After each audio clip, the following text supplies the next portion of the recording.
Bonsoir à tous et merci beaucoup d'être présents ce soir.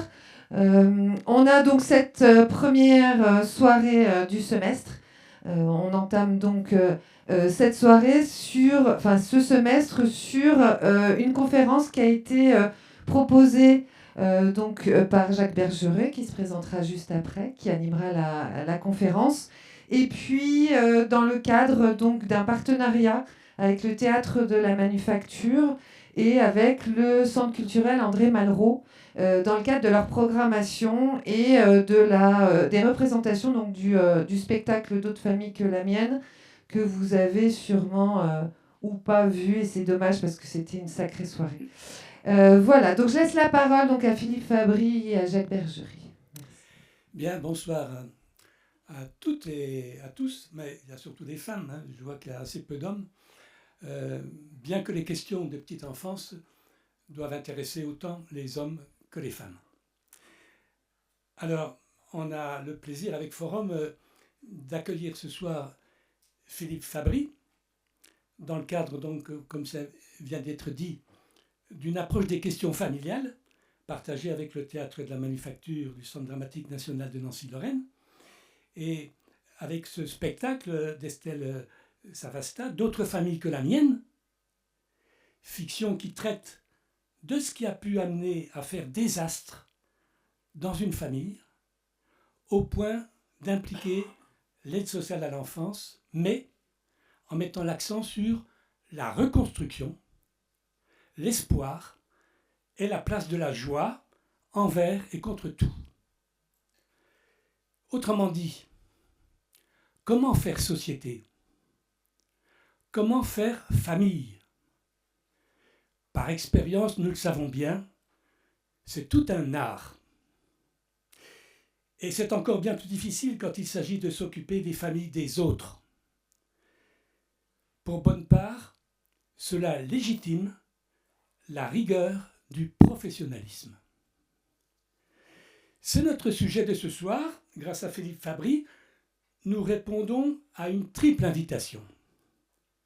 Celle de nous décentrer sans aucunement abandonner des références personnelles pour chacun d'entre nous, d'expériences vécues au sein de ce que nous considérons comme notre propre famille et notre famille élargie.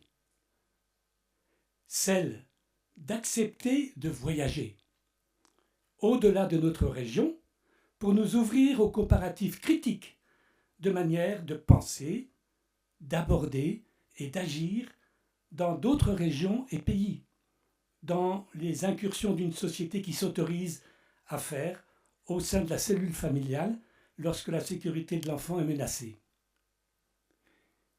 On fracture quelque part le cercle de la famille.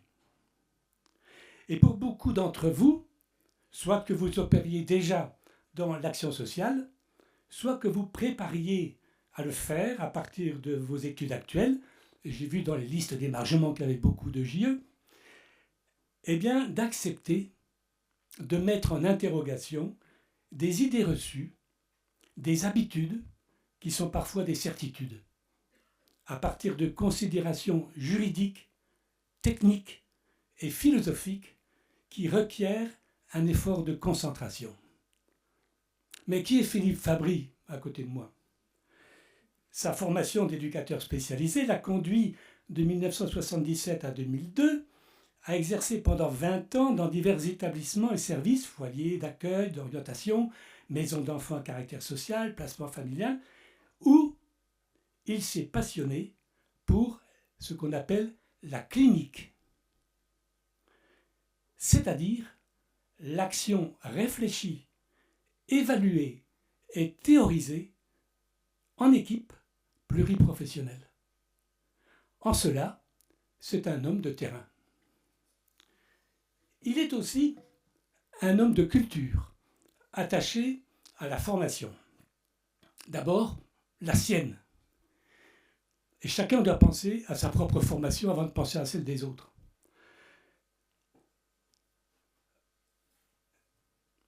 Avec une approche systémique et de la supervision, une maîtrise en sciences de l'éducation dans le cadre du diplôme supérieur de travail social, un DEA en sociologie, c'est l'équivalent d'un Master 2, avec la chaire de travail social du CNAM, et enfin un doctorat en sciences de l'éducation ayant pour titre Persistance et reconfiguration de la parenté nourricière dans l'accueil familial, et ça avec l'université de Paris X Nanterre. Donc c'était d'abord la sienne, mais ensuite celle des autres. Devenu formateur à l'IRTS de Paris, Île-de-France et Parmentier, il a exercé pendant 19 ans jusqu'à sa retraite en 2021, devenant depuis intervenant indépendant. Il est administrateur du Conservatoire national des archives et de l'histoire de l'éducation spécialisée, ce qu'on appelle le CNES, où je le rencontre depuis plusieurs années, et moi, je suis le responsable pour les 10 départements du Grand Est. Mais dans nos rangs, bien que ça ne coûte que 8 € par an, il y a très peu, ou quasiment pas du tout, d'étudiants, et on peut se demander pourquoi. Pour ceux qui ne le savent pas, sachez que le CNES participe à la conservation des sources historiques du travail social, faites d'archives et de témoignages, en vue de leur valorisation par la recherche universitaire, mais aussi pour transmettre aux étudiants en travail social et au grand public des connaissances historiques pour donner de la profondeur de champ au débat de société actuel. L'histoire, c'est un levier pour réfléchir à là où on en est et prendre nos responsabilités vis-à-vis de l'avenir.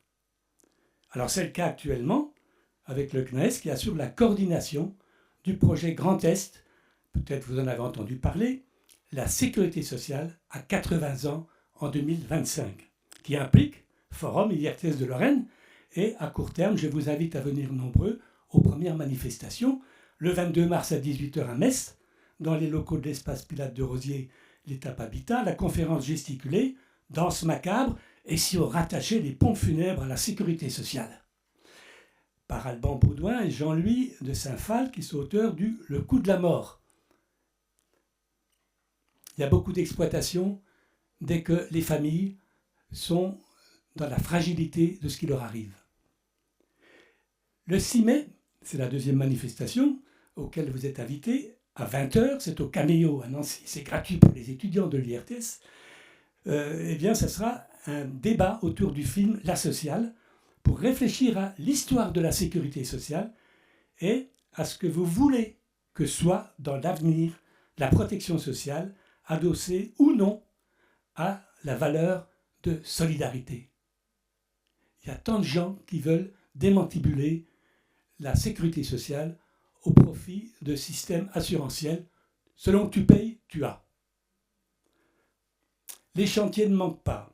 Par exemple, en rapport avec notre soirée qui s'engage avec Corinne Chaillan au sujet de sa grand-tante Émilie Brandt, née à Strasbourg en 1876, morte à Nice en 1963, qui est une des figures historiques qui ont construit le métier de jardinière d'enfants et qui est aujourd'hui celui des éducateurs de jeunes enfants. La propre mère de Corinne Chaillan, Christiane Desgermains, a été élève dans l'école de jardinière d'enfants qu'Émilie Brandt avait fondée à Strasbourg dans les années 1940. Elle a gardé de cette époque tout un tas de documentation, de cahiers, de fiches pédagogiques qu'il s'agit maintenant d'inventorier et de valoriser. C'était juste un exemple. Mais j'ai déjà été très long, je donne la parole tout de suite à mon ami, je peux le dire aussi, Philippe. Merci tu as la parole. beaucoup, Jacques. Merci. Alors, vous m'entendez bien ? Donc, je vous propose d'éclairer un petit peu, avant de résumer ce livre, à partir de quelle expérience professionnelle, humaine, je situe mon propos. Donc, comme l'a très bien dit Jacques, j'ai été longtemps éducateur et j'ai fait partie d'une génération qui a d'abord été très bien formée à la psychanalyse. J'ai passé par exemple une année entière à l'école de Bonneuil, qui était un des hauts lieux de la formation des travailleurs sociaux qui souhaitaient se former. Beaucoup sont d'ailleurs devenus psychanalystes aussi. Et puis travaillant après cette formation d'éducateur, puis en psychologie, en psychanalyse, Avec mes collègues également bien formés à la psychanalyse, on s'est rendu compte qu'en fait, on ne savait pas travailler avec les parents. La psychanalyse nous aidait pour plein de choses, mais guère pour ça. Et on s'est formé, une lourde formation que j'ai continué après, à l'approche systémique, avec des Belges, notamment Jacques Lumakers. Et ça a beaucoup changé notre façon de travailler avec les parents. C'est-à-dire qu'on s'est rendu compte que des parents, quand on les convoque dans un bureau, c'est pas pareil que quand on les invite. C'est pas pareil en protection de l'enfance quand on les rencontre dans l'institution ou chez eux ou ailleurs. Et on a beaucoup travaillé, essayé de changer un peu l'image qu'on avait des parents qui était mauvaise en fait. On s'occupait d'enfants, d'adolescents qui souffraient, qu'on avait bavé dans leur famille. Et donc quand ces ados allaient mal, ben, notre idée c'était bah oui, il ne faut pas chercher très loin, hein, c'est les parents. En se mettant à passer du temps avec ses parents, notre vision s'est vraiment nuancée. Et on s'est rendu compte que beaucoup de ses parents étaient des gens cabossés, qui essayaient de s'en sortir, qui étaient confrontés à la précarité, qui étaient confrontés à de très nombreux problèmes, y compris beaucoup de carences affectives précoces, qu'en gros, ils avaient des problèmes très comparables à ceux de leurs enfants. J'ai ensuite travaillé 10 ans en placement familial, où les juges ont commencé à beaucoup demander de visites médiatisées. Et donc on a travaillé des années sur ces visites médiatisées, à essayer de les humaniser, de faire que ce soit autre chose qu'un parloir de prison.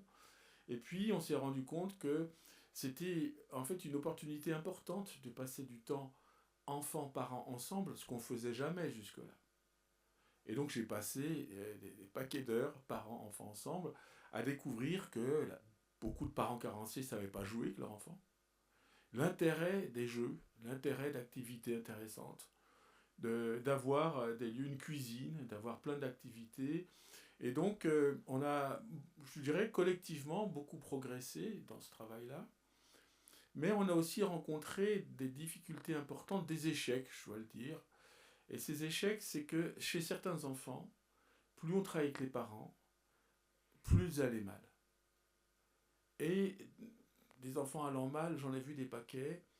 Et je me suis rendu compte qu'il fallait qu'on réfléchisse pour certains enfants aux limites du soutien de la parentalité. C'est-à-dire qu'on ne pouvait pas avoir le même soutien de la parentalité selon le degré de sécurité ou d'insécurité des enfants. Donc ça, vous voyez, c'est des constats de terrain sur lesquels je continue de travailler et dont je vais essayer de vous parler maintenant. Je suis devenu formateur, ce qui est vraiment un bon poste d'observation du social, parce que quand vous êtes formateur et que vous faites tous les ans des visites de terrain, que vous torturez des étudiants, je dois le reconnaître, pour qu'ils arrivent à décrire précisément les situations qu'ils vivent sur le terrain. Quand on travaille et qu'on invite des collègues de terrain pendant une vingtaine d'années, on voit évoluer les terrains. On voit notamment des terrains qui étaient très très stables, où les gens faisaient des carrières mais de 20-30 ans, devenir instables. Par exemple, en AMO. En AMO, les carrières étaient hyper stables, c'est plus le cas. En placement familial, c'était hyper stable, c'est plus le cas. Et puis on a vu des lieux devenir chaotiques. Hein. Moi, j'ai eu des étudiants apprentis qui, en 3e année, étaient les plus anciens de la boîte. Hein. Bon. Donc, on a des lieux qui sont... Donc, j'ai essayé de travailler un peu sur ces lieux. Qu'est-ce qui fait que ça soit devenu si difficile d'y rester ? Et donc, j'ai développé une vision, finalement, avec un très, très vaste réseau d'anciens étudiants, de collègues, d'anciens collègues, et puis petit à petit de chercheurs, puisque après ma thèse, j'ai vraiment investi la recherche. Et on peut devenir vraiment bon chercheur que quand on arrête d'enseigner, je crois. Quand on a le temps de rien faire. Voilà. Parce que quand on fait rien, il y a le cerveau qui avance, qui suit son petit chemin. Donc je vais vous présenter un peu de jus de cerveau, de ce que donnent mes travaux ces dernières années. Alors, je dois dire une chose qui va être mon point de départ maintenant, c'est que les questions que je me suis posées pour ma thèse sont des questions qui sont venues pas de mon expérience, qui était déjà longue, j'étais déjà vieux, j'ai fait une thèse à un âge très avancé. C'est pas cette expérience qui est à la base de ma thèse, c'est des voyages en Europe et au Québec, où j'ai construit des voyages depuis une douzaine d'années où le thème c'est apprendre par comparaison. C'est-à-dire, je découvre un nouveau pays, mais ce nouveau pays, qu'est-ce qu'il m'apprend de mon pays? Par quelle raison, par comparaison, quelles questions il se pose que je ne me pose pas? Et vous allez voir que les questions que j'ai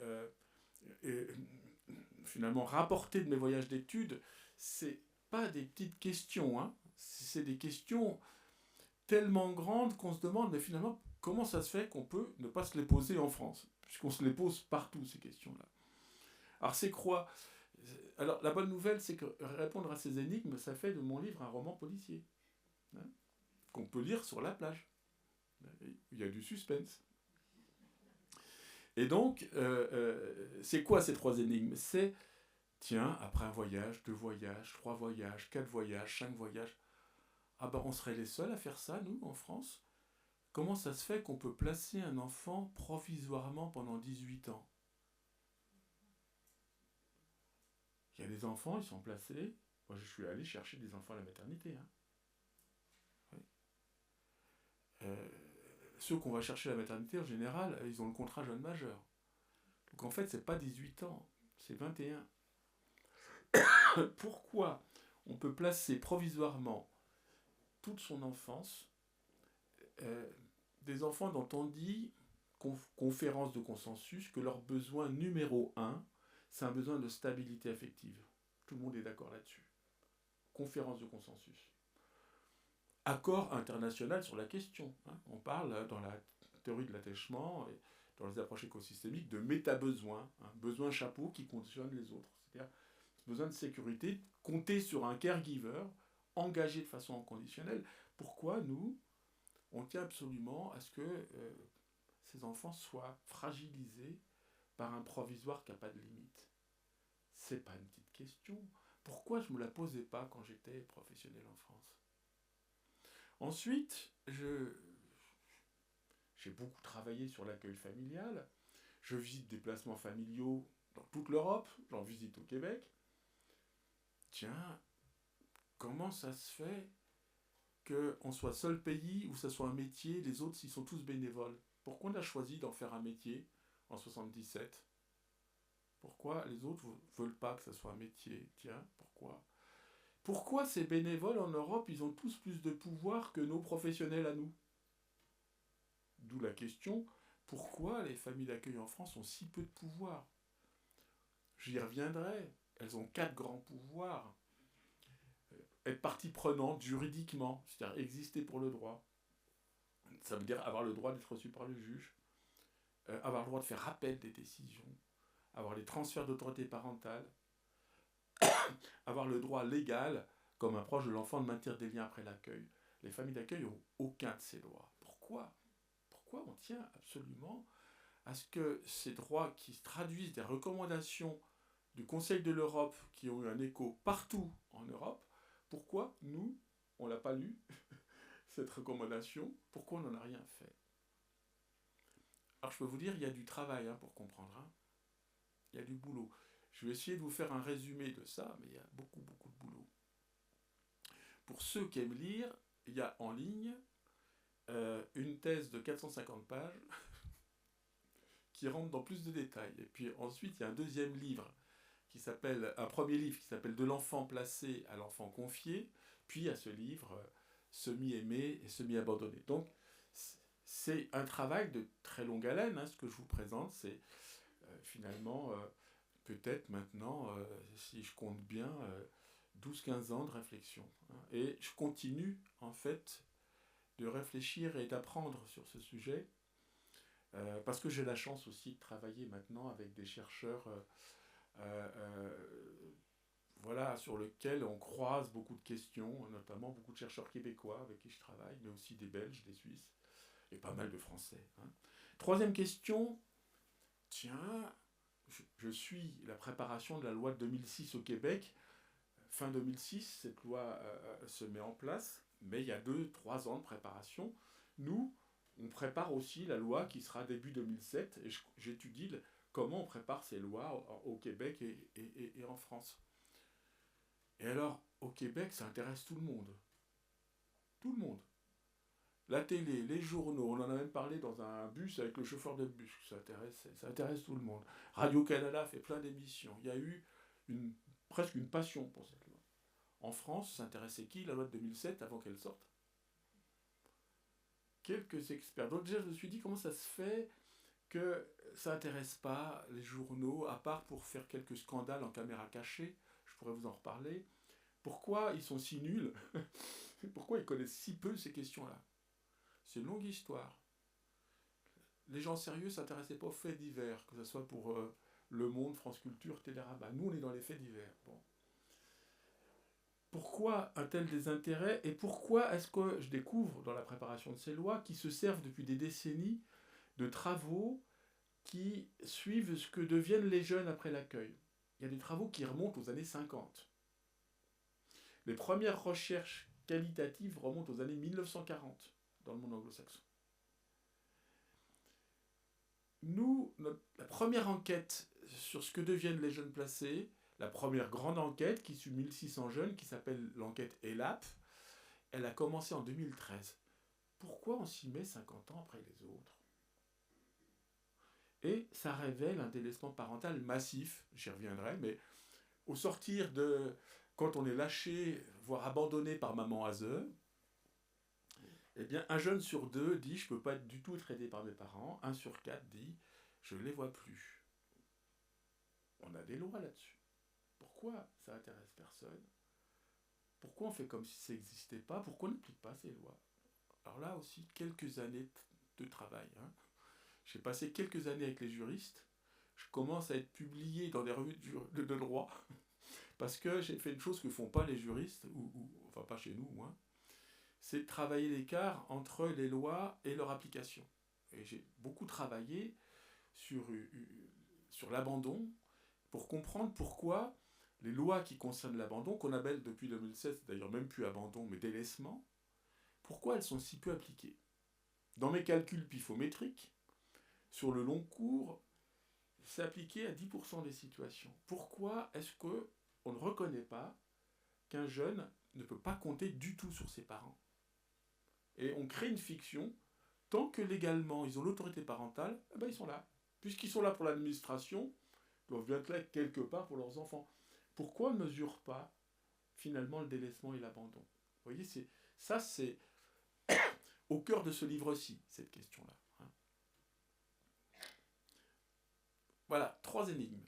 Alors, on va commencer à l'envers, par la dernière, le délaissement parental. En fait, j'aurais pu commencer dans n'importe quel ordre parce que, en fait, ces 3 questions, elles sont très systématiquement liées. Vous prenez l'une, vous tombez sur l'autre. C'est des questions qui sont complètement mariées.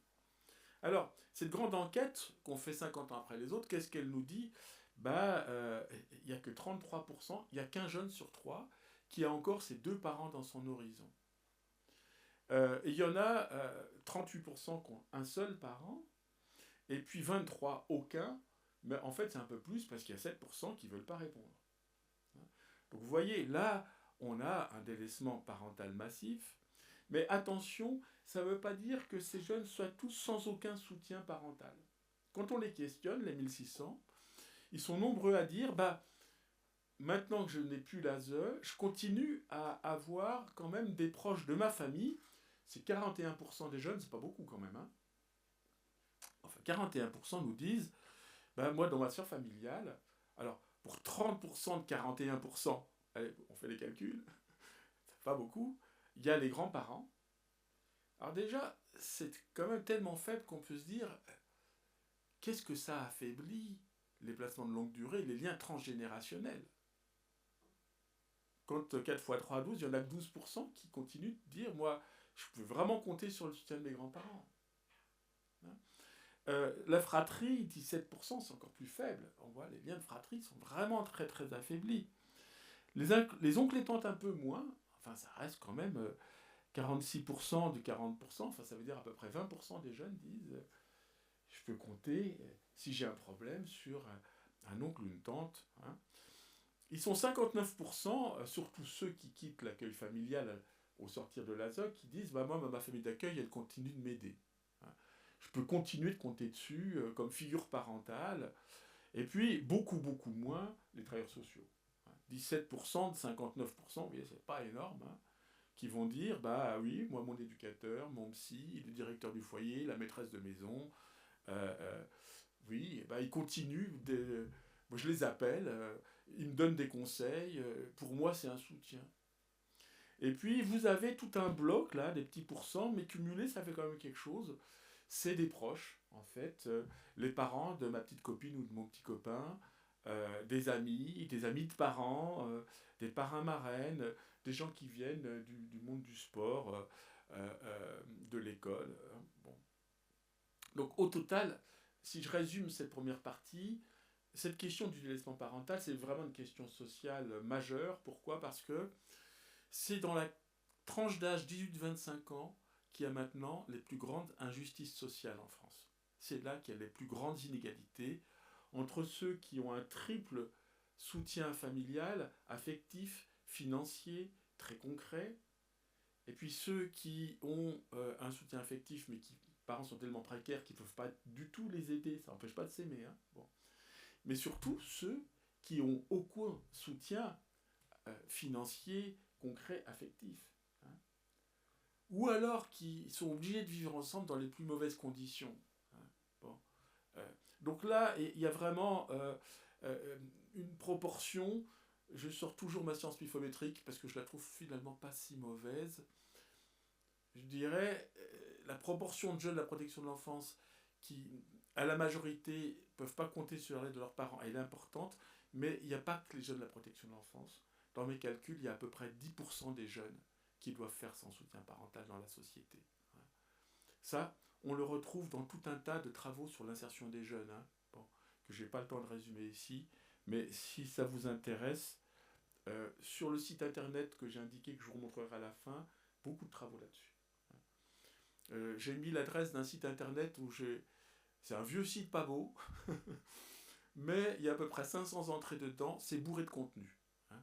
Ça a été fait pour aider des travailleurs sociaux en formation, puis à quelques niveaux de formation que ce soit, d'ailleurs moniteur, éducateur, EGE, AS, cadre, et maintenant Master 2. Bon. Alors, qu'est-ce qui fait que notre pays n'est pas capable de reconnaître l'abandon, n'est pas capable de reconnaître le délaissement? Alors, en droit, on a des lois. Hein. En droit, je vous offre un test de lecture gratuit, hein, c'est gentil, quoique ça apparaisse quand même en gros. Il y a 3 types de lois en France et dans le monde pour reconnaître l'abandon. Il y a d'abord des lois, évidemment, pour reconnaître l'abandon explicite. On a même en France des lois pour faciliter l'abandon explicite. C'est ce qu'on appelle l'accouchement sous X, hein, l'accouchement sous le secret, qui, en France, aboutissent qu'à peu près 500 enfants par an sont donc accueillis en famille d'accueil ou en pouponnière pour 2 mois. Et puis si la mère ne revient pas sur sa décision d'abandon, eh bien ils sont très rapidement adoptés. Bon. Donc on a des lois pour ça. Hein. On a aussi des lois pour reconnaître l'abandon que les juristes appellent abandon tacite. C'est-à-dire un enfant est placé, ses parents ne sont pas venus le voir pendant plus d'1 an sans être empêchés. On va dire, eh bien, c'est un tel désintérêt que ça peut aboutir à des abandons forcés par la loi. Et ces abandons forcés... Alors là, il y a des différences, vous voyez, très importantes d'un pays à l'autre. J'y reviendrai. Si vous avez un enfant placé et que vous ne faites pas rapidement un projet de retour de votre enfant à la maison, dans le monde anglo-saxon, c'est du délaissement, c'est un abandon tacite. Et si vous ne vous bougez pas dans des délais fixés par la loi, ça passera vite un abandon forcé. Nous, en France, on a des lois très anciennes, sans doute les plus anciennes d'Occident, pour forcer l'abandon. Ces lois, vous ne les connaissez probablement pas parce qu'elles ne sont pas appliquées. Mais il est question de les rappliquer, et j'ai trouvé avec intérêt des groupes qui demandaient à ce qu'on fasse une loi pour que la loi s'applique. C'est des curiosités françaises, on est pas mal pour faire beaucoup de lois, oublier de les appliquer, puis se dire finalement on pourra faire une loi pour que cette loi existe. Oui, et c'est quoi ces lois? Au pénal, on peut retirer complètement l'autorité parentale, c'est une loi de 1889. c'est la grande notion d'abandon moral, c'est-à-dire si vous avez tué votre femme, féminicide, si vous avez tué un de vos enfants ou le blessé tellement gravement, eh bien l'État peut décider d'appliquer des lois qui font que vos enfants deviennent des pupilles de l'État, c'est-à-dire qu'on coupe la filiation. On peut le faire au pénal, on peut le faire au civil, c'est le délaissement, c'est des parents qui ont un enfant protégé qui ne viennent pas le voir. Donc je vous ferai un petit schéma, parce que je sais que ce droit est tellement compliqué qu'à un moment donné, ça donne un peu mal à la tête. Donc de temps en temps, j'indique dans mes cours, là, prenez un cachet d'aspirine, là, prenez 2 cachets. Je vais faire une partie à 3 cachets, elle sera très courte. Je donne des indications pour survivre quand ça devient trop compliqué. Quand même, pour simplifier, je dirais que le problème numéro 1, c'est qu'on confond l'abandon et le délaissement. On peut être délaissé en vivant avec ses parents. Dans mes définitions, l'abandon, c'est l'inexistence des liens. Le délaissement, c'est l'insuffisance chronique des liens. Ce que me donnent mes parents, ça ne me permet pas de me construire correctement. Et c'est chronique. Voilà. Nous, en France, on a beaucoup de mal à accepter ces réalités parce qu'on a des lois qui sont porteurs d'un peu un idéal de toute puissance. C'est-à-dire, en fait, si les travailleurs sociaux veulent bien appliquer les bonnes lois et les bonnes recommandations de bonnes pratiques, ça devrait, par la magie des lois, régler tout, quoi. On a du mal à penser qu'il peut y avoir dans la relation familiale de l'irréparable qui s'est passé. De l'irréparable, au moins, pour cette dimension de l'éducation. Pour la dimension, on verra tout à l'heure, de l'identité, c'est autre chose. Alors, dans notre France, on peut avoir des parents qui maintiennent des liens très irréguliers avec leur enfant placé. Ils disparaissent pour des mois, ils réapparaissent brutalement.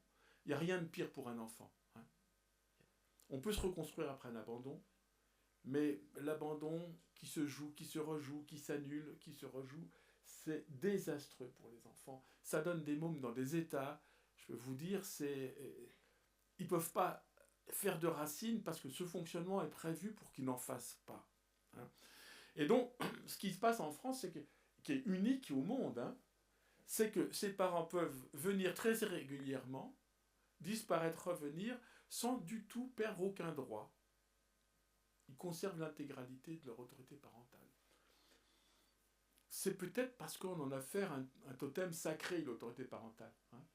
On est dans une organisation qui est surjudiciarisée. Mais on a aussi un flou de notre rapport au provisoire qui est soutenu par la Convention internationale, enfin, par la lecture de la Cour européenne des droits de l'homme, qui ne met comme limite au provisoire que l'indignité parentale. C'est le terme de droit. Alors cette indignité, c'est quoi ? C'est ces lois qu'on n'applique pas. C'est-à-dire, moi, par exemple, j'ai été, comme éducateur, visité en prison un père qui avait tué sa femme à coups de fusil devant les enfants. Bon, on avait oublié d'appliquer la loi, on lui avait laissé l'autorité parentale, j'ai dû aller négocier avec lui des autorisations.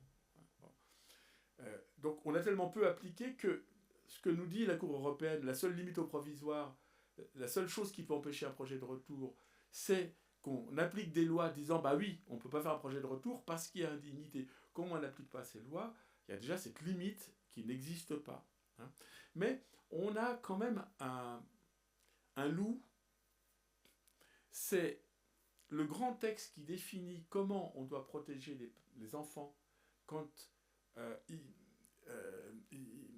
ont besoin d'être protégés de leurs parents ou on a besoin de réagir à l'absence de leurs parents. C'est l'article 20 de la Convention internationale des droits de l'enfant. Alors, qu'est-ce qu'elle nous dit ? Elle nous dit des trucs bizarres. D'abord, elle nous dit tout enfant qui est privé temporairement ou définitivement de son milieu familial a droit à une protection fournie par l'État. Très bien. Remarquez quand même que ça n'a rien à voir d'être privé temporairement ou d'être privé durablement. C'est quand même un drôle de mélange. Et on nous dit, dans ces cas-là, l'État met en place des protections de remplacement. C'est une notion, la protection de remplacement, qui englobe le placement, le confiage, je vais vous dire ce que c'est que le confiage, et l'adoption. Et il y a des degrés d'adoption. Bon. Donc, selon les situations, les pays vont utiliser le placement provisoire, le placement provisoire, le confiage provisoire, le confiage permanent, l'adoption simple, l'adoption plénière, la kafala, etc. Bon. C'est quand même bizarre que le même texte permette pour des parents qui sont absents temporairement d'utiliser l'adoption, ce que font les anglo-saxons, et nous, des parents, ils sont définitivement pas là, il y a des incapacités parentales chroniques, ah bah on peut nous mettre du provisoire sans limite. Donc c'est un peu technique ça, j'espère que le cachet d'aspirine a fait son effet, mais pour simplifier, il y a 4 grands modèles en Occident, si vous voulez, et au-delà de l'Occident même, je dirais. Il y a un premier modèle, c'est cette Cour européenne des droits de l'homme qui nous dit, à la seule limite, les parents ont un droit au retour de leur enfant toute la durée du placement, sauf indignité. Deuxième lecture, les anglo-saxons, l'enfant, il a un droit supérieur à ce droit des parents, et son intérêt supérieur, c'est une stabilité affective avec des parents qui s'engagent. Donc on évalue que les parents ne sont pas assez engagés, je vous montrerai tout à l'heure une grille d'évaluation de l'engagement parental, vous allez voir qu'ils font ça sérieusement. Et si l'engagement parental est insuffisant, l'enfant il a droit à d'autres parents. Donc ils vont utiliser massivement le confiage, ils vont utiliser l'adoption. Il y a d'abord des abus d'utilisation de l'adoption dans le monde anglo-saxon. Ils n'en reviennent pas partout, il y a beaucoup d'endroits où ils en reviennent, enfin il y a vraiment des abus, je vous en dirai un mot. Bon. Ensuite, on a la recommandation du Conseil de l'Europe en 1996, qui a eu un gros impact dans l'Europe du Nord, qui dit, entre le placement et l'adoption, il y a le confiage. Quelle est la différence entre le placement et le confiage? En France, un enfant peut être confié pendant 15 ans à une famille d'accueil, il n'y a aucune délégation d'autorité parentale à la famille d'accueil. Légalement, elle n'a aucune responsabilité qui relève de l'autorité parentale. C'est aberrant, mais c'est comme ça chez nous. Dans le confiage, plus longtemps dure l'accueil, plus on considère, voilà, on a des parents, les Allemands disent parents de soins, les Suisses disent parents nourriciers, les Belges aussi, les Québécois disent parents d'accueil, mais on a des parents qui font le boulot. Pour faire le boulot, il faut qu'on leur transfère de l'autorité parentale. Donc je reviendrai sur ce modèle du confiage parce qu'il est inconnu des Français, il est très intéressant, et moi j'aimerais bien qu'on y aille vers ce modèle-là qui me paraît être la voie juste au milieu entre ces risques d'excès liés à l'adoption et ces risques d'excès français liés au provisoire sans aucune limite. Alors, 2 cachets d'aspirine pour seulement 2 minutes. Je reconnais que pour certains, ça vaudra 3 cachets. Bon. Mais, pour simplifier tout, j'ai fait un très joli schéma. L'esprit du Code civil, il est très progressif. La base du Code civil, c'est qu'on n'a rien à faire dans la vie des gens. On n'a pas à faire d'enquête sociale dans les familles. Ça veut dire quoi ça? C'est que les gens ont le droit de se protéger que les travailleurs sociaux à mettre leur nez dans leurs affaires. C'est la base. Article 8 de la Convention européenne des droits de l'homme, droit à une vie privée et familiale, et ils ont le droit de se défendre si on va mettre notre nez dans leur intimité. Première exception, on a le droit de mettre notre nez quand les gens nous disent « aidez-moi ». Ça, c'est le travail social idéal, c'est qu'on a créé des structures qui donnent suffisamment confiance aux gens, qui viennent se dire si je vais leur parler de mes soucis, ils m'aideront. Donc ça, c'est l'idéal. Ensuite, on a un deuxième niveau d'exception qui est un peu plus ambigu, que les Belges appellent l'aide consentie. C'est-à-dire, je vais voir les gens en disant on a un souci avec votre enfant, on aimerait bien en parler avec vous, est-ce que vous êtes d'accord pour qu'on avance ensemble par rapport aux soucis qu'on a pour votre enfant? Et là, les Belges appellent ça l'aide consentie, si vous voulez. C'est ambigu, pourquoi? Parce qu'une partie, les Belges nous disent, une partie de l'aide consentie, c'est parce que les gens n'ont pas envie que ça finisse au tribunal. C'est ambigu. Mais enfin, quand même, le principe, c'est que les parents ne sont plus d'accord, ça s'arrête. Après, on a un mur de Berlin, si vous voulez, c'est le droit international. Par dérogation au respect de l'intimité des familles, on a le droit de faire intrusion dans la famille, même sans leur accord. Quand il s'agit de l'intérêt supérieur de l'enfant, il est en danger. Et depuis un siècle et demi, c'est les mêmes mots qui reviennent. Danger pour sa santé, sa moralité, ses conditions d'éducation. On a déjà ça dans des textes français du 19e. Hein. Donc, c'est quoi ce progrès? Eh bien, cette progression plutôt. Là, on a l'assistance éducative, c'est le juge des enfants. Cette assistance, dans l'esprit du droit, elle ne doit pas durer plus de 2 ans. Renouvelable par dérogation. Nous, on peut renouveler ça sans limite. Mais ce n'est pas fidèle à l'esprit du droit. C'est quoi l'esprit du droit? Si je mets mon nez pour aider les gens plus de 2 ans, c'est plus de l'assistance éducative provisoire, il faut revoir le mot provisoire, on rentre dans des formes de tutelle. Il faudrait pouvoir le penser, on le faisait en AMO. Moi, j'interroge les vieilles éducatrices d'AMO en ce moment qui travaillaient dans les années 60-70, qui me disent, mais nous, on restait 15 ans dans les familles. On s'occupait des jeunes, et puis quand ils devenaient parents, on continuait à s'occuper d'eux en tant que jeunes parents, on restait 15 ans dans les familles. Et il y en avait besoin, et ça marchait bien. Là, c'est fini tout ce temps-là. Mais il y a des formes de tutelle qui seraient nécessaires. Il y a des familles qui arrivent très bien quand on les aide dans la durée. Voilà. Et pas par petits bouts, puis ça s'arrête, ça recommence, ça s'arrête, ça recommence, ça s'arrête. Donc nous, on ne sait pas trop assumer ces formes de tutelle qui seraient nécessaires pour certaines, et qui est un remplacement partiel, en fait, de l'autorité parentale qu'il faudra assumer. Il y a des choses, on est là pour le faire avec vous, puis certaines choses, on le fera à votre place. Parce qu'il y a besoin pour les mômes, voilà. Et puis, il y a toutes les formes de restriction de l'autorité parentale, c'est-à-dire, sur le papier, on laisse l'autorité parentale aux parents, mais beaucoup est délégué à qui, en France? À maman, à eux. En France, on délègue de l'autorité parentale et on en laisse des bouts aux parents, mais des bouts qui peuvent être ridicules. Hein. On peut laisser aux parents, par exemple, parmi la palette de l'autorité parentale, le droit de consentir à l'émancipation de leur enfant.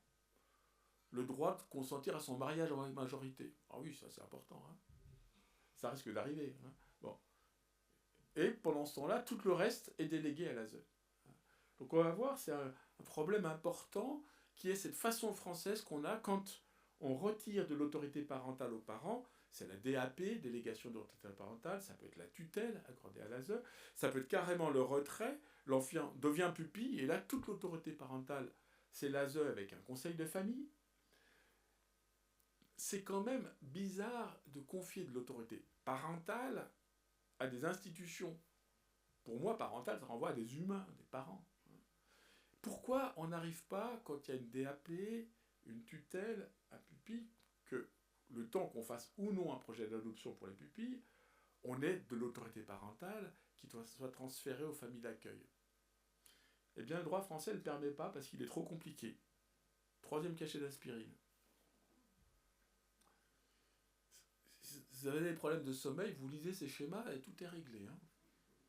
Ça, alors là, vous essayez de rentrer dedans. Donc vous voyez, le tribunal judiciaire peut, au civil et au pénal, déléguer toute l'autorité parentale à l'ASE, qui va ensuite utiliser un conseil de famille.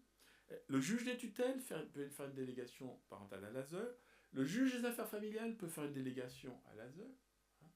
Et donc, c'est tellement compliqué que la plupart des travailleurs sociaux pour la protection de l'enfance ne sont pas très carrés là-dessus. À mon avis, ils ont raison. Un droit compliqué, ça ne va pas. Parce que si c'est compliqué pour nous, imaginez quel sens ça peut avoir pour les familles et pour les enfants. Chaque fois que moi, en tant qu'expert, je suis en difficulté, pour moi c'est un signal d'alarme.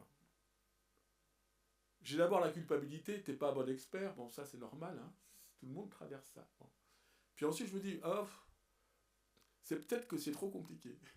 Et si c'est trop compliqué pour moi, ça doit être horrible pour ceux qui ne passent pas leur vie comme moi là-dedans. Hein, bon. Alors, je vous disais, l'État quand même a commencé à prendre en compte le délaissement parental et à se dire, il faut qu'on essaye d'y répondre. Il faut qu'on essaye aussi de lutter contre l'instabilité des placements. Et donc, il fait une première tentative, l'État, en 2007, qui est de dire, on pourra peut-être allonger le provisoire de l'assistance éducative. Donc on dit dans cette loi, lorsque les parents présentent des difficultés relationnelles éducatives graves, sévères et chroniques, évaluées comme telles dans l'état des connaissances, qui affectent durablement leurs compétences dans l'exercice de leur responsabilité parentale, ah ben on peut pas placer plus de 2 ans. C'est quand même un monstre judiciaire, ça. Enfin, c'est un monstre juridique, je veux dire. Parce que ça veut dire, quand on a un problème chronique, en réponse, on peut allonger le provisoire. Bon. On y revient en 2016 en disant, bah là, comme on n'applique pas les lois, elles sont peut-être trop compliquées. Il faut peut-être qu'on mette des experts pour qu'elles soient appliquées. Donc, on crée des commissions départementales avec plein de gens qui se forment en disant, c'est quoi tous ces statuts? On va se former pour connaître tous ces statuts compliqués. Et puis on va veiller à ce qu'ils soient un peu mieux appliqués. Alors, ça marche. C'est-à-dire, il y a 101 commissions en France, hein, puisque l'ASE, ça n'existe plus au niveau national, c'est 101 ASE, c'est départemental. Hein. Et effectivement, quand elles, dossier après dossier, tous les 6 mois pour les moins de 2 ans, tous les ans pour les autres, quand il y a un risque de délaissement, quand elles regardent le dossier, elles disent, bah oui, en fait, là, le placement n'est pas provisoire. Qu'est-ce qu'elles font? Elles proposent une DAP, une tutelle, ou qu'on mette en route le tribunal pour reconnaître le délaissement, l'abandon. Donc cet effet, il est vraiment important.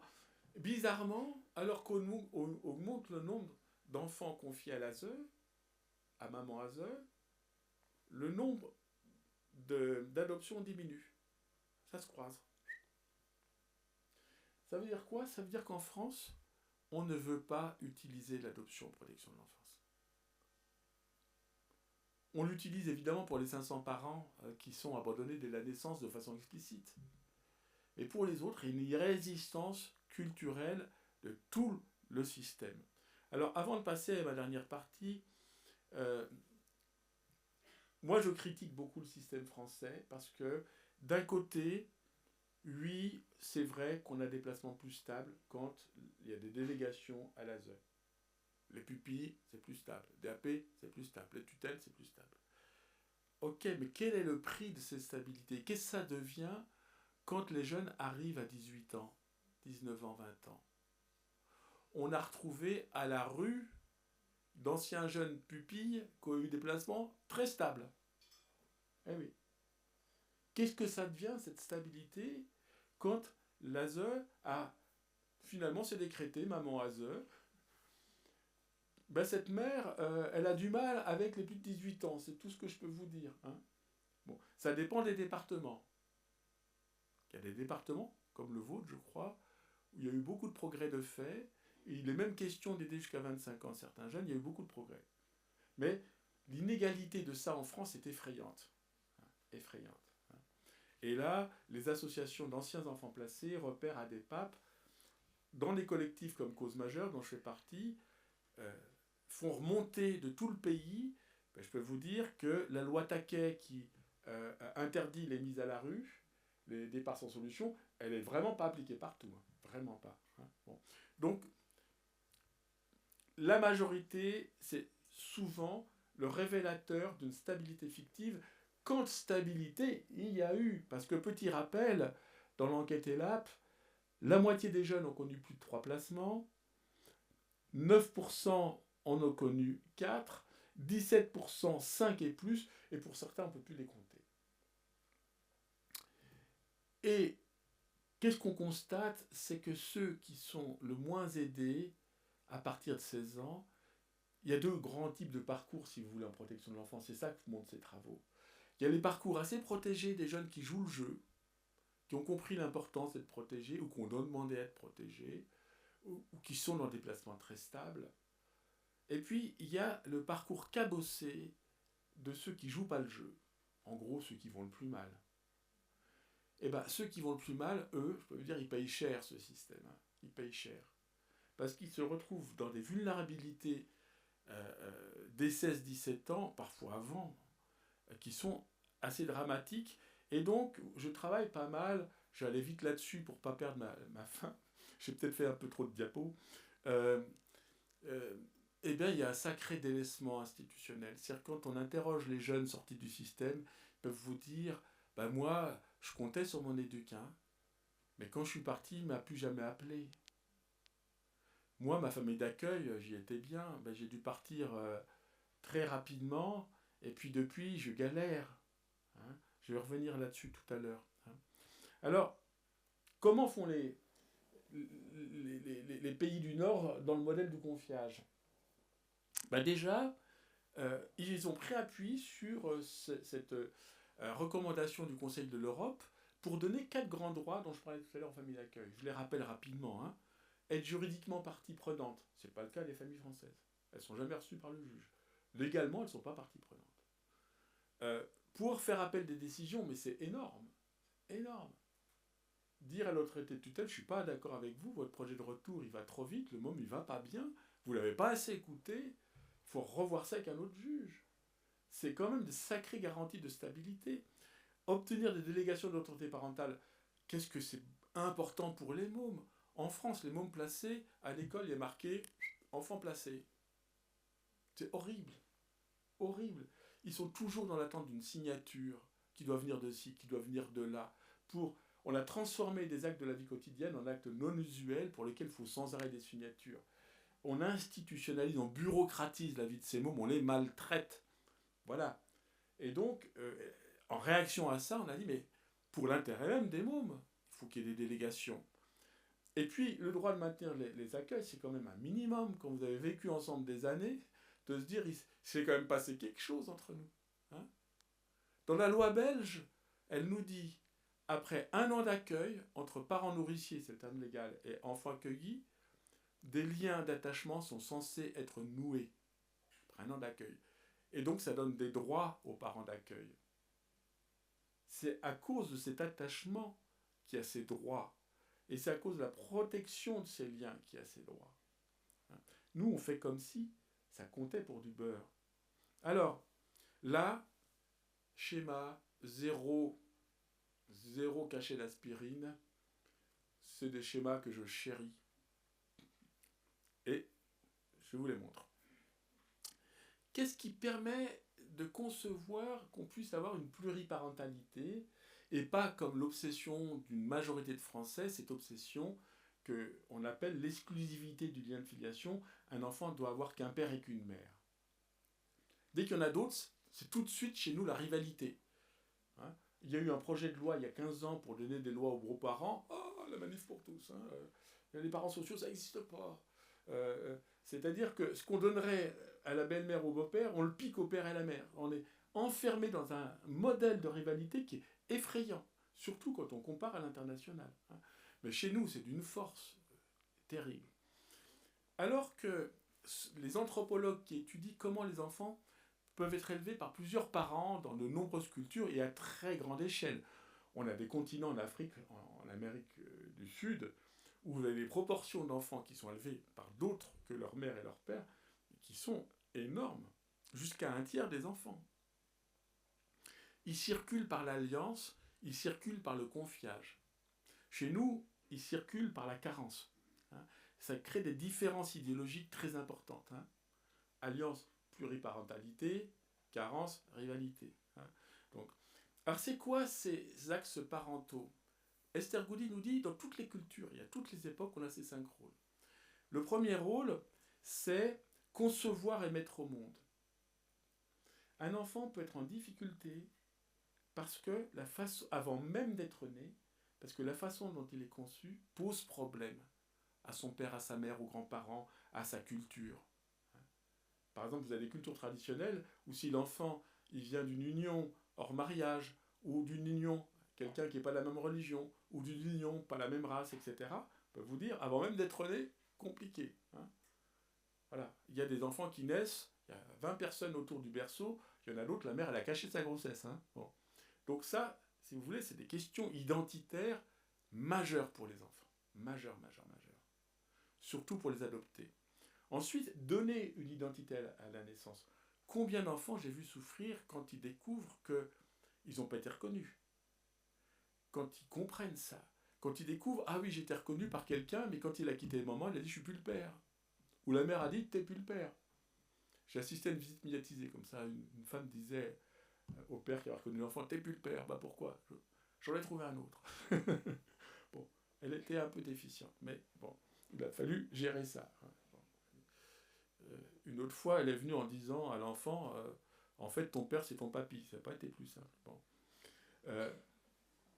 Donc, donner une identité à la naissance, vous voyez combien c'est une question qui est importante. C'est pas elle, c'est moi qui mis les axes. Quand j'ai mis axe de l'identité, c'est pour dire c'est des questions identitaires que l'enfant connaisse ou pas ses parents, qui vivent avec ou pas. Par contre, les actes de l'éducation, ça suppose de vivre ensemble. Nourrir, c'est vivre ensemble. Voilà. On ne peut pas nourrir un enfant si on ne vit pas même un peu partiellement avec lui. Éduquer, ça ne se fait pas à distance. Garantir l'accès à un statut d'adulte, il faut s'intéresser de près à sa scolarité, son orientation, son quotidien, ce qu'il en pense. Bon. Tout ça, ça suppose de vivre ensemble, vous voyez. Bon. Et donc, à partir du moment où je vis avec, comme éducateur, j'éduque, je m'intéresse à l'avenir, j'occupe un rôle parental. Et je suis étonné de voir le déni chez les éducateurs des rôles parentaux qui tiennent. Il ne faudrait pas être parent, il ne faudrait pas s'attacher. Voilà, une salade, c'est effrayant. Hein. Michel Lemay, avec qui j'ai pas mal travaillé, disait mais si on voulait fabriquer de façon artificielle de l'hospitalisme, on ne trouverait pas d'autres recettes que ça. Hein, pas s'attacher. Bon. Alors par comparaison, allons en Grande-Bretagne. J'ai traduit par petits bouts un guide anglais qu'on donnait aux travailleurs sociaux dans les années 70-80. C'est les débuts de la théorie de l'attachement dans leur formation. Et Vera Felberg leur dit, quand vous occupez d'un enfant, c'est très important qu'ils comprennent ce que c'est qu'un placement, parce que, vous savez, ça a du sens pour les adultes, ça n'en a pas du tout pour les enfants. Pas du tout. Voilà. Et parfois, vous croyez que ça a du sens parce que vous leur expliquez, comptez pas là-dessus. Ce qu'il faut leur expliquer, c'est qu'on peut avoir plusieurs types de parents dans la vie. Il y a d'abord le parent biologique, même si tu ne le rencontres jamais de ta vie, il t'a transmis des choses. Déjà la vie, des éléments de tes dons, des risques de maladie, peut-être des traits de tempérament, que tu le connaisses ou pas. Tu as aussi un parent légal, qui n'est pas forcément le parent biologique, toujours, qui a des responsabilités, qui a des devoirs, qui les tient, qui ne les tient pas, mais la loi dit voilà ce qu'il doit faire. Que tu le vois ou pas. Vous voyez, ça c'est de la parenté. Une grande anthropologue a donné 3 noms pour ça dans un grand livre. Elle a dit le sang, le nom, le quotidien. Voilà. Et le quotidien, ça c'est la parentalité. Et si vous voulez, quand vous êtes parent du quotidien et que ça dure, mais c'est électif. Hein. L'enfant biologique, vous l'avez fait. Légal, vous l'avez reconnu. La parenté d'éducation, elle a une dimension élective. Hein. Je peux vivre avec un beau-père ou une belle-mère, et puis finalement dire, il a vraiment tenu le rôle de papa, de maman pour moi, ou alors pas du tout. Pas du tout, c'est électif. Mais, si vous voulez, c'est quoi ces rôles parentaux? C'est fournir de l'affection, c'est fournir de la sécurité, c'est vivre avec, c'est faire des câlins, mais aussi mettre des limites, et c'est prendre soin, en fait. Tout ça, c'est le care. Hein, vous voyez bon. Nous, en France, on déteste quand c'est pas imaginairement réuni sur une même personne. Quoi. On le voit avec les parents adoptifs. Hein. Pendant longtemps, il fallait trouver un moyen que l'enfant adopté ressemble à ses parents pour faire croire que c'était du biologique. Vous voyez bon. Alors, on maltraite les enfants qui sont placés particulièrement bébés dans les familles d'accueil. Là, eux, on leur fabrique en France des troubles identitaires. Pourquoi ? Parce que le plus souvent, il est interdit de dire papa, interdit de dire maman. Et ce que nous dit Sebula, qui a beaucoup travaillé cette question, il dit mais interdire à un enfant qui grandit dans une famille d'accueil de dire papa, maman, c'est rien comprendre à ce que c'est qu'un parent. C'est rien comprendre à l'anthropologie, mais c'est rien comprendre aussi à ce que vit un enfant. L'enfant, il n'est pas avec le code civil dans la poche. Hein. Qu'est-ce qui est premier ? Ce n'est pas le parent du code civil. Ce qui est le premier, c'est le parent d'éducation. Et l'enfant fabrique du parent avec le parent qu'on lui donne. La théorie de l'attachement et l'éthologie nous montre que l'enfant, il est équipé pour fabriquer du parent. Heureusement qu'il nous aide à être parents. Hein. qui sont équipés pour ça. Hein. Et donc, cet enfant, il fabrique du papa, de la maman, il se construit, il a besoin de se construire avec ça, et on lui tombe dessus. Dis pas papa, dis pas maman, ne te trompe pas d'arbre généalogique. En fait, on maltraite d'un point de vue identitaire les enfants quand on fait ça. Voyez ? Mais vous voyez combien c'est fort culturellement chez nous. Si jamais on laisse l'enfant dire maman, on tue la mère. Donc il faudrait interroger. Alors, je ne sais pas combien de temps il me reste. Parce que je ne veux pas abuser aussi de votre patience. Je peux encore prendre 5 minutes ? Ça vous va ? Bon. Alors, si vous voulez, moi je fais beaucoup de formations, hein, ça a été mon métier, ça reste quand même mon métier fondamental. Et j'ai fait pas mal de formations avec des familles d'accueil, des assistantes familiales et quelques assistants familiaux. Il commence à y en avoir à peu près 10% maintenant, c'est des hommes. Une journée, j'avais un groupe bien expérimenté. Et donc, ça tombait bien, je travaillais sur la question, je leur dis, vous ne pouvez pas me faire un coup de main pour ma thèse, soyez gentils. Je travaille sur la question des départs de familles d'accueil qui sont brutaux.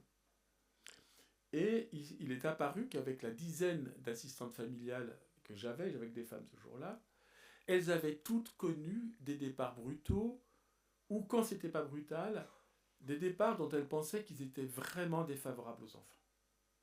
Donc on a passé la journée là-dessus. Racontez-moi ça de la clinique. C'est quoi la situation ? Racontez-moi ça. Qu'est-ce que j'ai trouvé comme motif invoqué ? Pas mal de motifs différents. D'un côté, cette horreur, je ne sais pas si vous connaissez ça, pour ceux qui travaillent en protection de l'enfance, ce que les professionnels appellent les retours secs. C'est quoi les retours secs ?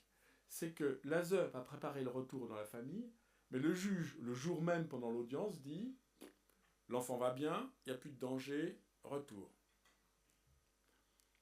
Voilà. Dans le groupe, il y en a une qui nous a raconté, comme chez nous, sur notre territoire, il y a un juge qui fait souvent ça. Il n'y a pas longtemps, on m'a demandé d'aller au tribunal avec la valise du môme dans le coffre, tribunal où je ne suis pas reçu, mais si jamais il décide, on pourra se dire au revoir au tribunal. Si vous voulez penser à un système plus inhumain, hein, allons-y. Hein, voilà. Bon. Mais parfois, c'est les parents ont déménagé, et même si l'enfant ne pourra jamais vivre avec lui, on fait suivre l'enfant. Il change de département. Ah bah alors là, l'ASE, changement de département, ouf, il faut que ça suive vite. Ou alors, ah bah, cette fratrie, ils se connaissent même pas, ils se connaissent pas. Ah bah on va la regrouper. C'est-à-dire, moi j'ai beaucoup travaillé sur ces questions des fratries, je peux vous remonter 30 secondes là-dessus. Pour moi, les fratries, qui doit les faire vivre ? C'est les parents, pas les travailleurs sociaux. Quand les travailleurs sociaux commencent à vouloir faire vivre une fratrie, ça veut dire qu'il y a du délaissement massif ou de l'abandon. Et donc, qu'est-ce qu'on fait ? On va marier des enfants qui vont comparer leur degré de délaissement et leur degré d'abandon, les uns plus investis par leur famille que l'autre, les uns au foyer, etc. Et on va faire, j'ai assisté à ça une fois, c'était vraiment un mauvais souvenir. Hein. Bon. Ces rencontres de malheureux. Bon. Donc, à un moment donné, c'est l'idéologie. Ah bah les fratries, c'est sacré, allez hop, on y va.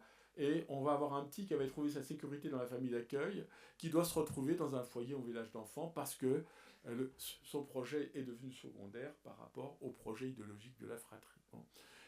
Mais d'autres fois, c'était, et plus souvent d'ailleurs, ce jeune-là, il est un peu trop...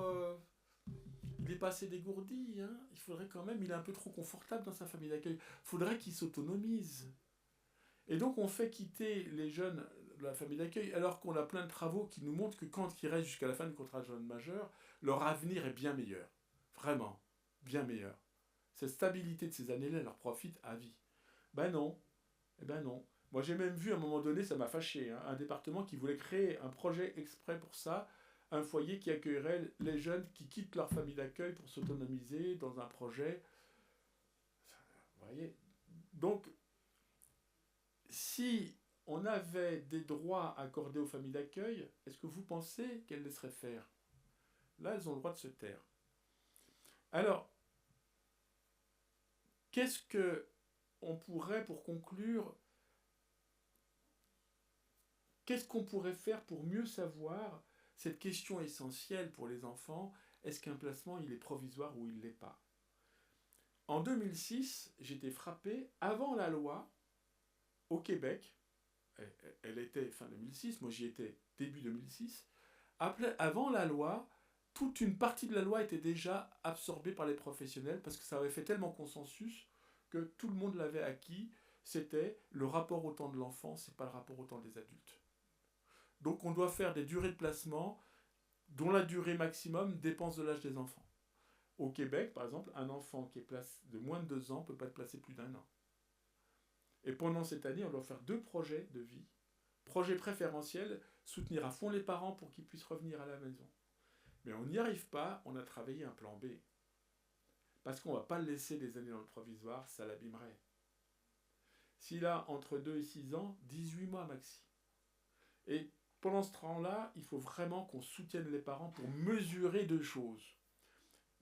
D'abord, où ils en sont. Alors, c'est une échelle à 5 niveaux. Est-ce qu'ils viennent régulièrement voir leur enfant, premier niveau? Est-ce qu'il y a un engagement émotionnel? C'est la notion de sensibilité parentale. Moi, par exemple, pendant 10 ans, j'ai fait des visites de parents qui étaient contents de venir. On s'occupait bien d'eux, on faisait des choses sympas. Mais on n'arrivait pas, du fait de leur déficience, de leur carence profonde, à vraiment mettre au centre de nos rencontres les besoins de leur enfant. Ils n'en étaient pas là. Ils essayaient d'avoir un peu de sensibilité pour eux-mêmes, et c'était du boulot. Ils n'en étaient pas là, de pouvoir même parfois percevoir les besoins de leur enfant. On ne peut pas leur en vouloir. Mais enfin, il faut pouvoir l'évaluer. Parce que si on fait un projet de retour alors qu'il n'y a pas assez de sensibilité parentale, pas assez d'engagement émotionnel, on peut vous dire le résultat, c'est pas bobo. Troisième niveau, est-ce que les parents font un projet de retour? Qu'est-ce que j'ai vu souffrir comme môme, moi, qui restait à flotter? Je vous rappelle, il n'y a pas longtemps, un assistant familial qui me dit le môme que j'ai chez moi, ça fait 2 jours que je l'ai, il flotte. Il est en suspension, il flotte, parce que il attend que sa mère lève la punition, qu'elle veuille bien qu'il revienne à la maison. Et sa mère dit oui, je vais voir ça, te reprendre. Et puis discrètement, elle lui dit comment voulez-vous que je le reprenne? Il est aussi violent que son père. Et le système est fait que ça puisse durer. Voyez. Donc, dans ce système-là, pas de projet de retour, ça veut dire qu'il faut quand même avoir d'autres parents dans le jeu. Il y a peut-être des bonnes choses que ces parents pourront donner, sans doute. Mais ils ne vont pas pouvoir se donner la sécurité d'avoir un chez-soi. Moi, quand je fais l'analyse des pratiques, je pose toujours cette question. Le môme, c'est provisoire ou pas? Est-ce qu'il a un lit à la maison? Ça fait des années qu'il n'a pas de lit, vous me dites que c'est provisoire. Faut arrêter. Faut arrêter. Donc, il faut mesurer l'engagement parental. Est-ce que les parents ont mis au travail les causes du placement? Si on ne le fait pas, il n'y a plus de danger, l'enfant va bien, qu'il rentre. Mais ça donne des retours dont les jeunes payent un prix très lourd. C'est d'ailleurs pour moi, dans mes travaux actuels, ce qui m'étonne. Le projet de retour, c'est le seul projet qu'on ait en France, et il n'est pas outillé. Il n'y a pas d'outil. Cliniquement, il n'est pas outillé. Ce qui fait qu'il y a de l'évaluation pour décider s'il y a un placement ou pas, puis après, c'est comme si l'évaluation s'arrêtait. On rentre dans le marais du provisoire, on ne sait pas trop qui devrait s'en occuper, de travailler ça. Est-ce que c'est le référent ASE? Sur le papier, oui, mais est-ce qu'il a les moyens? Pas du tout. Est-ce que c'est le référent de proximité? Est-ce qu'il a les moyens? Ça arrive, c'est rare. Enfin, quand il a les moyens, ça marche. Mais c'est quand même, pour moi, ça reste des pratiques minoritaires. Donc, vous voyez, on a quand même un grand flou. Et en conclusion, je dirais que j'ai pas eu le temps, là, aujourd'hui, de vous parler de la 3e partie du livre, puisqu'il y a 2 parties dont j'ai un peu parlé, c'est reconnaître le délaissement, le réparer, et puis ensuite le prévenir.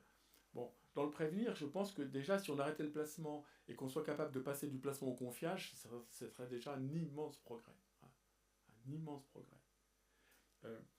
Mais, si vous voulez, depuis la loi de 2016, on essaye, et c'est renforcé avec la loi de 2022, de se dire on pourrait quand même éviter beaucoup de placements en confiant l'enfant à des proches. Donc vous avez sans doute entendu parler des conférences familiales, d'un certain nombre d'outils qui visent à faire se rencontrer tous les proches de l'enfant, proches légaux ou pas d'ailleurs, pour essayer de co-construire une solution durable pour l'enfant qui évite un placement. Eh bien, quand on regarde ces conférences familiales, on voit que en France, on a maintenant commencé à former beaucoup de monde à ça. Ça embraye pas. Ça embraye peu. D'abord parce qu'on a une culture du placement d'urgence qui est un désastre. En Île-de-France, il y a des départements dans lesquels un môme sur deux est placé en urgence.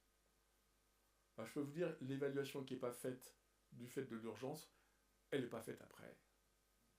Or, il y a beaucoup, et je vais conclure là-dessus, il y a beaucoup de parents qu'on peut aider.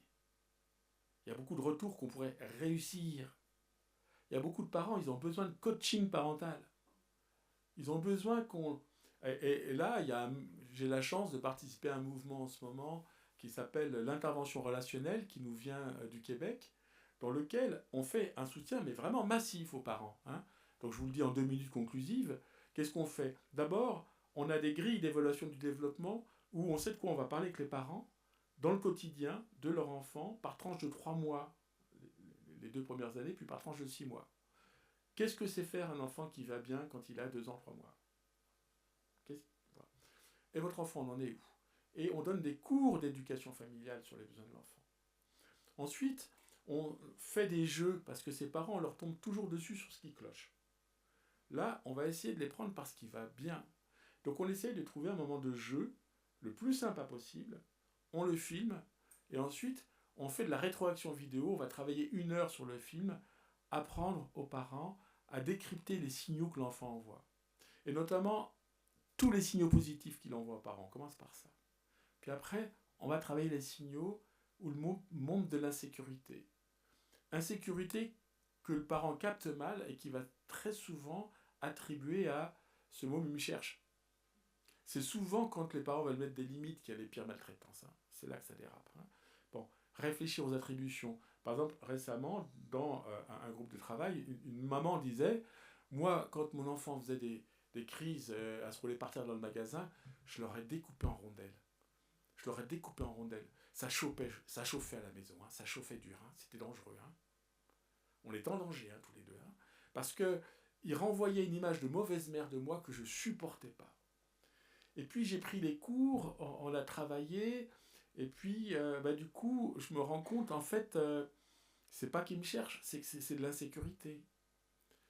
C'est vrai que quand on change trop vite, il y a des trucs, là, ça le déclenche. Maintenant, je me sens moins coupable, j'essaie plus de dire, mais qu'est-ce qu'on va trouver comme solution pour qu'il soit moins sécurisé ? Vous voyez les progrès que ça donne dans la relation de cette mère avec cet enfant.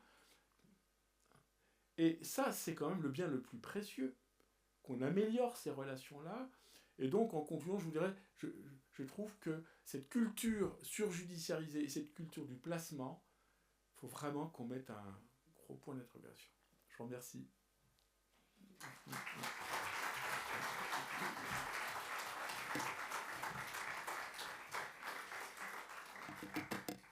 Bon, allez, c'est le moment d'échanger avec la salle, comme on dit. Et il m'a semblé que vous étiez assez passionné. Je n'entendais pas de mouche voler. Et j'ai vu que personne ne regardait trop son téléphone. Ce qui est remarquable à notre époque.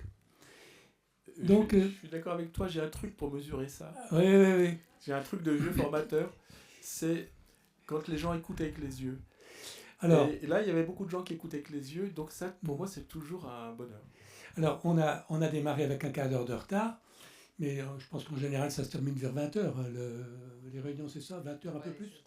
Voilà, mais tout ça, ça se discute, parce que si vous voulez rester un peu plus, c'est possible. Voilà. Donc ceux qui veulent partir, ils partent, mais ceux qui sont vraiment intéressés et branchés, qui peuvent le faire, parce qu'il y en a peut-être aussi que des obligations familiales. Bien sûr. Moi, il me semble parce que tout ce que tu dis là, qui est éclairé, effectivement, par le comparatif, tu as commencé par insister sur ça, tes voyages, met en tension, finalement, quoi? Les situations dans lesquelles se trouvent d'abord les parents, la constellation familiale au sens large, parce que ça c'est quand même très très important, la constellation familiale, les professionnels, il y a la famille des juges aussi, et puis on se rend compte, parce que tu le dis à un moment donné dans ton bouquin, les questions juridiques, elles sont traitées dans une série de codes. Voilà, il y en a plusieurs sur les étalages. C'est très complexe, alors là, c'est là que l'aspirine fait son effet, parce qu'il faut aller, voilà, et ensuite faire du comparatif, cette fois-ci interne au système français. Et puis après ça, on se trouve quand même dans des institutions. Les gens qui travaillent à l'ASE, ils ont une hiérarchie. Il y a des consignes, il y a un projet départemental. Et donc, l'invitation à repenser fondamentalement la manière dont on s'y prend en France pour un certain nombre de choses n'est en réalité pas simple. Oui, je peux en dire un mot, de rebondir sur ce que tu dis. Pour moi, je crois qu'on vit une crise, une triple crise. Il y a 3 crises. Il y a une crise d'abord bizarre, personne n'en parle, c'est une crise de croissance.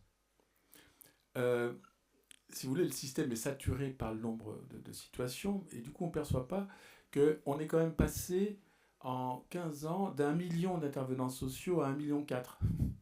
Moi, je suis obligé de fabriquer des cours pour les premières années dans lesquels je leur dis, la boîte va peut-être pas suffire pour les 2 jours.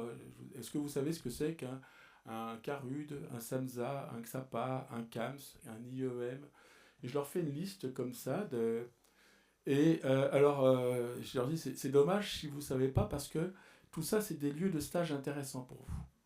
Donc on passe 2 jours à prendre le guide de Marcel Gégère pour regarder c'est quoi ce sigle, c'est quoi l'histoire de cet établissement, de ce service, c'est quoi les 2 lois à connaître, les 2-3 lois importantes, c'est quoi les 2-3 livres vraiment importants pour les professionnels, c'est quoi les revues importantes pour les professionnels. Je dis, si vous faites ce boulot-là, ça vous aidera vraiment à trouver des stages vraiment intéressants. Mais c'est un boulot que moi, je n'avais pas besoin de faire, jeune éducateur en formation. On allait tous faire nos stages dans les 5-6 mêmes terrains. On nous avait tous demandé de travailler 3-4 ans avant. Donc on arrivait, on avait de l'expérience. Puis il suffisait de passer du temps aux pauses pour qu'on discute chacun de nos terrains. Il n'y a pas besoin de faire 2 jours de cours. Donc crise de croissance, crise de complexification, qui nous donne la crise numéro 1 finalement, qui est la crise de pilotage. En fait, il faudrait refonder le pilotage de la protection de l'enfance. Alors, mais il y a peut-être des questions parmi vous maintenant. Lancez-vous.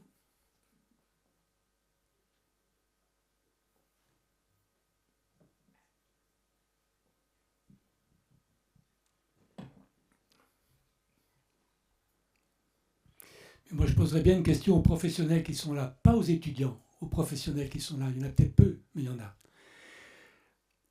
Si on avait un seul code, au lieu d'en avoir plusieurs, que les choses soient plus simples, est-ce que vous êtes plutôt d'accord pour l'idée d'une évolution qui irait au niveau de la pluriparentalité?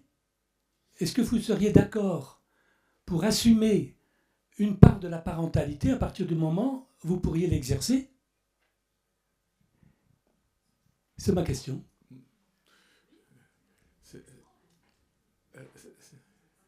Et éventuellement, qu'est-ce que ça supposerait?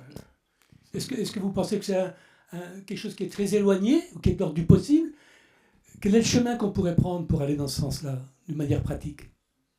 Alors je ne sais pas par quel chemin il faut y aller et quelle forme ça pourrait prendre, mais dans la réalité des faits, c'est un peu ce qui se passe quand même. Enfin, même quand c'est les parents qui signent, souvent c'est avec notre accompagnement, toutes ces démarches-là, on est avec eux, avec les parents pour les accompagner là-dedans. Donc quelque part, je ne sais pas, au niveau du gamin, je pense que les choses sont parfois assez claires dans son esprit sur qui prend quelle décision, qui prend quelle responsabilité et comment c'est vécu entre le professionnel et l'enfant, par rapport aux parents, par rapport à tout le système. Par contre, ce qui faciliterait vraiment les choses, c'est d'accorder des droits et d'arrêter avec la notion de droit usuel, de faciliter l'ordinaire d'un enfant. C'est ça la question, oui. Mais la réponse est, en tout cas, moi qui suis professionnelle, ce serait celle-ci, c'est de permettre justement de pouvoir avoir une autorité conjointe. C'est ça, c'est donner du pouvoir à tout le monde, je dirais. Donner du pouvoir à l'enfant, donner du pouvoir à ceux qui s'en occupent au quotidien, donner bien sûr du pouvoir aux parents, et avoir un modèle dans lequel on a tous un devoir éthique d'essayer de s'entendre. On a le droit de ne pas être d'accord, les parents ils ont le droit de faire appel, ils ont le droit d'être même en colère, mais c'est autre chose le devoir. Et pour moi, je me sers un peu du modèle du divorce, si vous voulez. Dans l'ancien modèle du divorce, il y a eu Anna Freud qui a eu un immense impact dans le monde anglo-saxon avec la notion de parents psychologiques. Elle disait, après un divorce, le pire, c'est que les enfants se trouvent dans des conflits de loyauté entre les parents qui se battent. Donc, il faut trouver quel est le parent psychologique, celui, en général la mère, qui apporte le plus de sécurité, et on donne toute l'autorité à la mère, et c'est elle qui même définit les droits de l'autre parent à continuer de voir l'enfant. Tout ça, modèle de la rivalité, il faut éviter la rivalité. Maintenant, ce modèle-là n'est plus du tout celui du divorce. Des conjoints peuvent être très fâchés l'un contre l'autre, on leur dit, vous êtes peut-être fâchés l'un contre l'autre, mais on vous demande d'essayer de vous entendre dans l'intérêt de l'enfant, et vous avez des droits pour cela. Donc ce modèle-là, c'est important. Et puis je voudrais rebondir sur ce que vous avez dit, parce que ça m'a beaucoup intéressé. Moi, je parle beaucoup dans mes travaux des dysfonctionnements, parce qu'on essaye un peu d'avancer dans les dysfonctionnements, mais du coup, je suis toujours un peu gêné, parce que je me dis, on ne sait pas parler du travail social qui va bien, qui existe, dans lequel justement les gens font tous des efforts pour arriver à s'entendre, et ce travail social, il existe à large échelle et on ne sait pas en parler. Et il n'est pas assez connu, si vous voulez, tellement on est aspiré par cette question des échecs. Bon. Mais il faudrait qu'on ait cet équilibre, je trouve, de pouvoir dire, en fait, on pourrait déjà faire que les lois changent, parce que les pratiques ont déjà changé pour beaucoup de gens, en fait.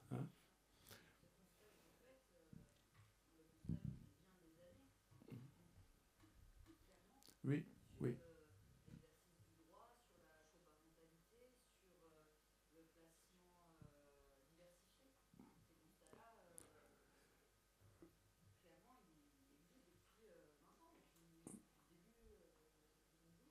Oui.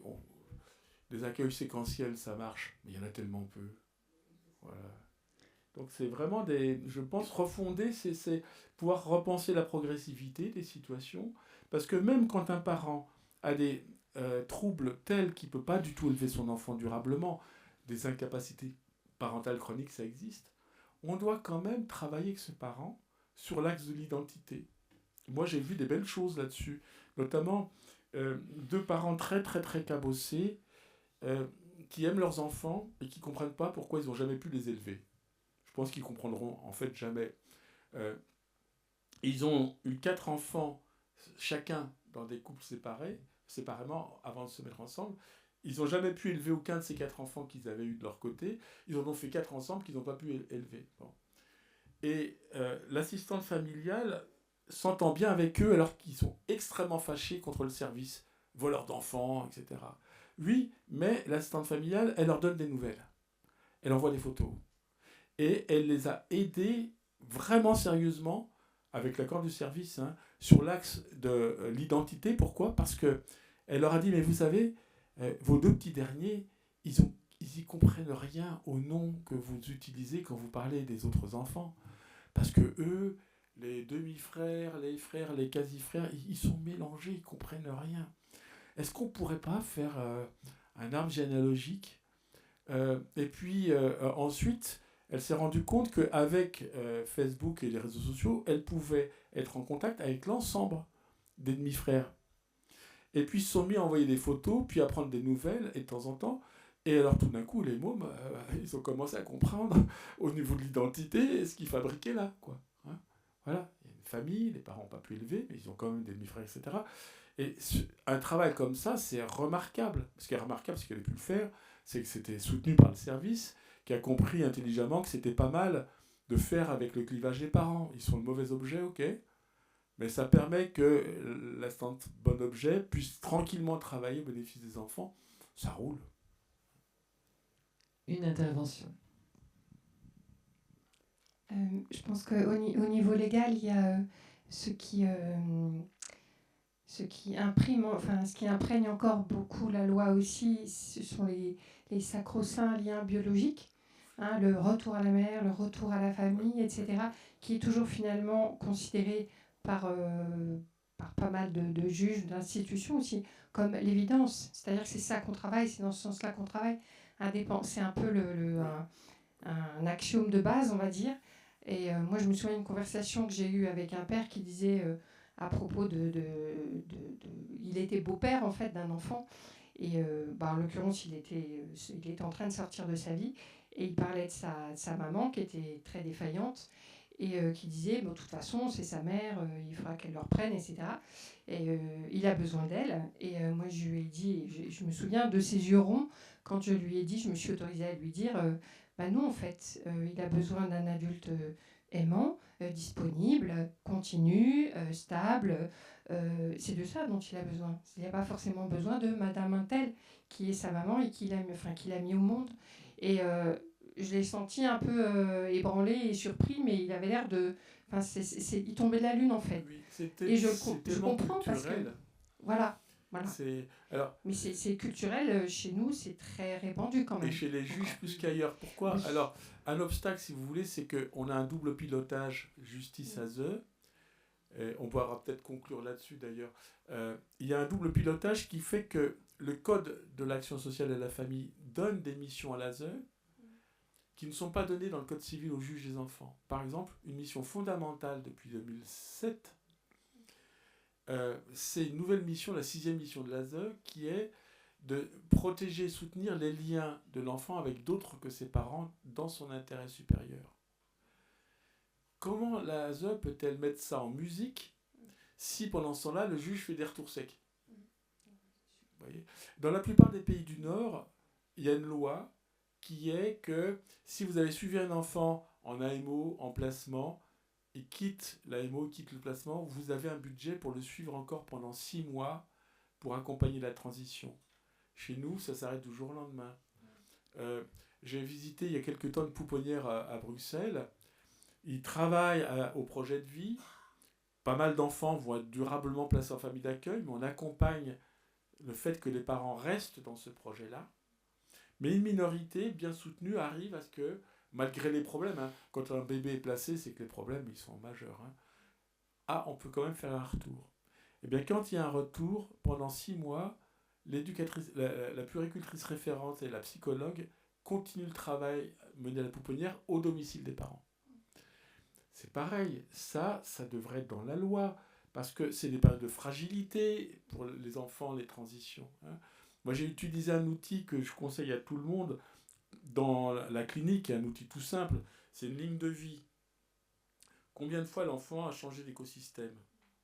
Ensuite, je fais des petits schémas à la Bronfeld-Brenner, c'est-à-dire dans son quotidien, quand il habitait là, quelles étaient les personnes importantes pour lui de tout âge ? Il déménage, est-ce que ça provoquait une rupture ? Est-ce que c'est réparable ? Combien, nous, on produit de rupture parce qu'on ne cherche pas cette continuité des liens avec... les Belges, ils ont un outil tout simple, ils ont créé ça s'appelle le fil rouge, on fait un répertoire pour repérer qui sont les personnes importantes pour l'enfant. Elles sont importantes pour lui, elles doivent être pour nous. Et puis à l'occasion, tiens, il n'y a pas assez de monde dans le répertoire, qu'est-ce qu'on pourrait faire ? Voilà, je vous remercie. Merci Philippe.